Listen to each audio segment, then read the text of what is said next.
ఘోరంగా కామెంట్ చేసినండి. ఇక వాటర్ తాగితే నా క్యాన్సర్ పోతే ఈ లోకంలో అసలు క్యాన్సర్ అనేది ఉండదని చెప్పిన. మా ఆయన సిచ్యువేషన్ వేరు. అక్కడ ఎట్లా అంటే నేను ఎట్లో వేసి బతికేయాలి. ఆయన సిచ్యువేషన్ అది. అరౌండ్ 18 lakhs హాస్పిటల్ పెట్టేసుకున్న 3 lakhs పోతే నువ్వు క్యూర్ అయితే సరిపోద్ది నాకు అని మిషన్ కొన్నాడు. తినే నా హస్బెండ్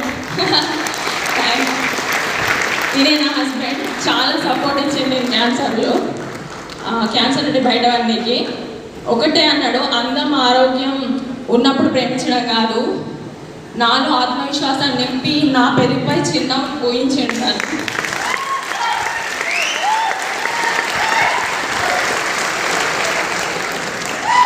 ఇక ఎనర్జీ మిషన్ కొనేసుకున్నాం. 3 daysలో పర్చేజ్ చేసిండు. నా ఇంట్లోకి వచ్చేసింది ఆరోగ్య దేవత.